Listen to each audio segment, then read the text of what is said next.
Sigo buscando respuesta, sigo buscando el amor. Voy cruzando el desierto a solas y a lo lejos escucho tu voz. Oh, no, no, oh, no, oh, no, no.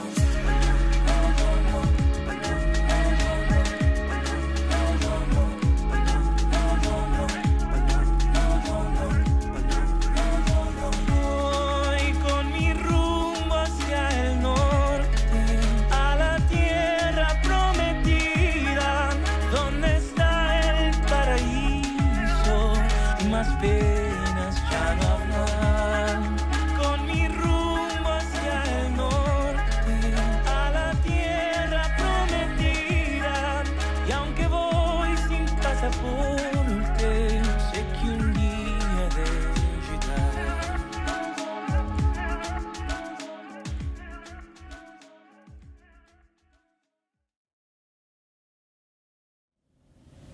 My name is Gabriela Martinez. I go to Washington University. I'm a junior and I study business.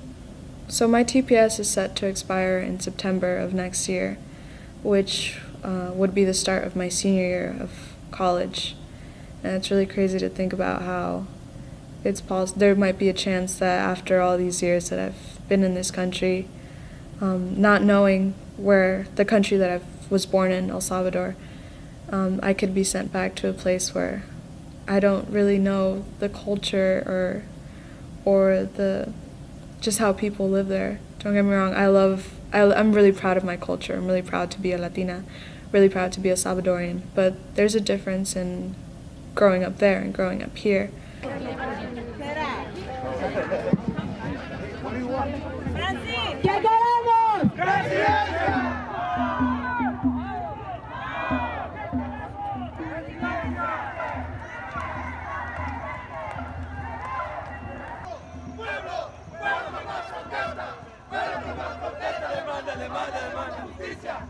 My name is William Martinez. I'm 26 years old. I'm from El Salvador. When I came to the United States, I was like 7 years old. I haven't gone back since. So like El Salvador is like a country that I technically don't know. Yeah. Yeah. It was me, my mom, and my brother, and we were actually going to visit my grandma here in Maryland. And then in January, the earthquake in El Salvador happened. So my grandma, it was telling my mom, hey, they're giving out, TPS, temporary protected status. So my mom left her whole life. She had 2 years left to become a doctor. She was in medical school, and she left everything and we just stayed here. Wow. Yeah. So I came to this country when I was 4 years old. I came with my mom and my little sister, who was 10 months. I started school here at kindergarten, and I remember feeling really scared when I first got here because everyone around me was speaking a language that I didn't understand. After I was used to living here, I went to elementary school, middle school, high school, and I considered myself to be an American girl, like an American student.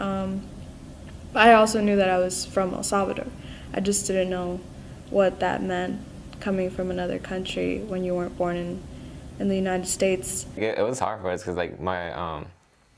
because my mom left everything. She had to get a job, right? So she started cleaning houses, and then I kind of took the responsibility of taking care of my brother, and then my youngest brother had just been born. He's born here. I went to school here. I went to college here. I got a job here. I got my home, and I always knew I had TPS, but because it's always been extended. We got used to the fact that they're gonna extend it again until this president came and it was not this time. So it was it is frightening, and then to think that I built something, and then I have to start all over in another country is a thought that I don't want to think. I remember I sat down in a room once with a couple of students from my class. We were having a meeting about scholarships that would be available, And I was feeling pretty good about myself because I was a 4.0 student. I was involved in extracurriculars. I did orchestra. I was in student government. And they were talking about like the eligibility requirements. And I was like checking them off in my head, like, okay, I have the GPA, I have that, I have this. And then they got to a slide in the presentation that said status, like eligibility for your citizenship, or you have to be a resident. And that's when it was like a slap in the face at that moment, because I just realized how one little piece of paper was gonna stop me from being able to apply to scholarships, or it was gonna make it a lot harder. I took a gap year after leaving high school, and I decided just to work and see what options would be best, because I didn't want my parents to have to take out loans for me. My parents were really supportive growing up of my education. They brought us to this country to have better opportunities, better life, better education than what we would receive in El Salvador. They would sit down with me to help me with homework, even though they didn't speak English. Through those years, I was very motivated to make them proud and to make sure that their sacrifice in coming to a new country, working in jobs that they probably weren't supposed to work, because my parents worked in a bank in El Salvador. They came here. My dad worked in maintenance. My mom got a couple of cleaning jobs when we first moved here. A lot of people don't even know what TPS is. Yeah. And then when they say, well, if it was temporary, like, why is it such a big deal? Yeah. I don't know. Like, what would you say to those people who are like, oh, well, they should have known that it's. I mean, if it's temporary, why hasn't there been a solution? You know, like a permanent solution. You know, why does the government allow this? You know, us, you know, to keep living our lives, keep working, keep paying taxes. On top of that, our background checks. Why does the government keep allowing that? We contribute. You know. With everything that's happening in this country, with this new administration that's just spreading a lot of hate, and it's not just numbers, or it's not just like faces. It's real people with real stories, real families. You know, my dad spent over 17 years in this country working for a better future. He recently was about to start his own company, and he got diagnosed with cancer. And for 2 years, you know, he was battling cancer. We actually lost him in September of this year, so it's been really hard. But I think about how many years my dad worked, and how he always just wanted to have a better life, to build a better life for my family and I. And how whenever he would hear what was happening with TPS, or with DACA, or with all of these immigration issues, he would always say, you know, we're gonna make it somehow. We're gonna keep working. We're gonna keep trying. And so when I think about my dad and all the sacrifices that he made, and to just think that if he was still here, he wouldn't have residency or citizenship in a country where he spent all that time contributing to the economy, you know, being a good person. He was never in trouble with like the law or anything. He was a good citizen. He was a good person, but he wasn't considered American. I think that's just really sad. And it's just one story, but I know there's so many people out there that have more stories like that. Son historias verdaderas,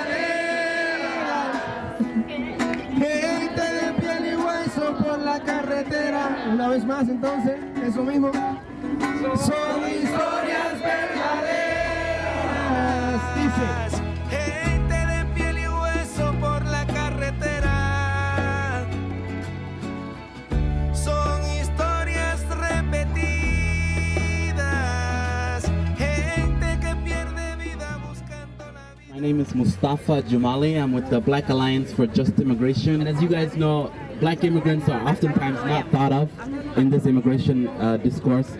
And so the Alliance has been doing a really great job with other black immigration organizations coming together and really fighting for permanent residency for all.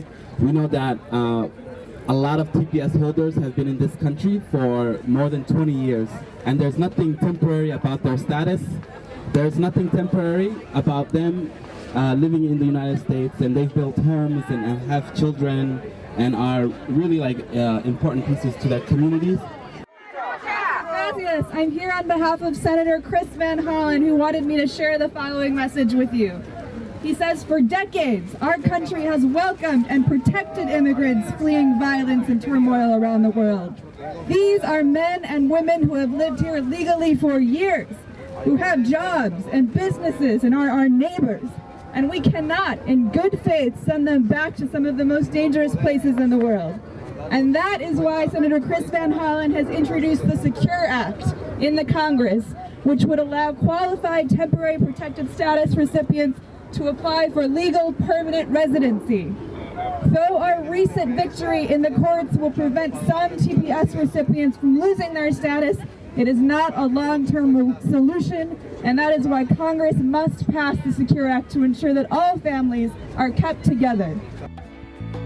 De todas partes vengo yo a darte mi cariño, mi alegría, mi tumbao y mi sazón, amor, de todos lados, de todas partes, y el sueño americano no es tan fácil, mi hermano, como se ve.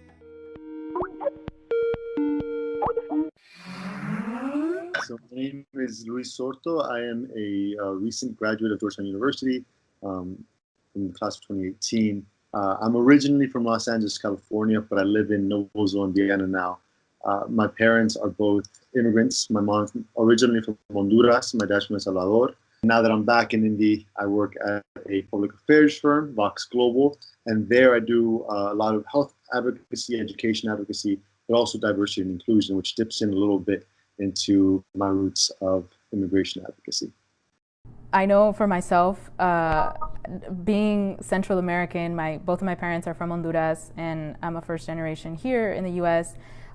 It did play a big part, and as I think I mentioned to you, like I was born in Miami, where it was predominantly also very Latino, and then when I moved to LA, I was living in the suburbs, which, yes, like a lot of people were like, "Oh, so you're from Mexico," and I was like, "There's lots of countries under Mexico." How has like your experience as a Central American or American affected you? Growing up, I heard, oh, I hate Mexicans, but not you, Luis, because you're not Mexican. And growing up in that community where like you listen to that, right? And it's only after you make sure people know that you're not Mexican that they say that. Then, growing up, I kind of felt off. And to be honest, I don't think that I instantly knew it was wrong when I was growing up. It wasn't until I left and I looked back at my time growing up in Novozo that I was like, that wasn't right. And what they meant by that was kind of what our administration and our president now means when he means Mexicans many times, because we label immigrants and Central Americans and Latino-Americanos as Mexicans because that's just the education that some people in the country have. I let people know that when my parents came to the country, yeah, they were undocumented. And people may say, well, look, they have to suffer with the consequences if that's what they did. And part of those consequences is being labeled as such. And I'm like, well, maybe my parents weren't able to speak up because they never had that privilege. Because as immigrants, usually you come in, all you want to do is work and have a better life.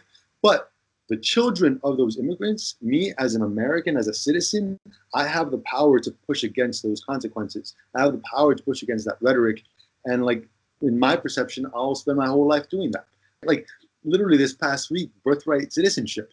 Although, yes, we can say, oh, it's not going to happen. It's a lot harder than what he's saying, of course. But the fact that gap of privilege is this is where I see my gap of privileges, because although that's something that I've always held dear and known that I'm privileged to be an American citizen, the fact that I have to even think about questioning my citizenship is crazy. The fact that some people who, were born here and whose parents were born here don't even have to ever question their citizenship. But me being born here, because of what this man said, I have to question whether, I am actually American.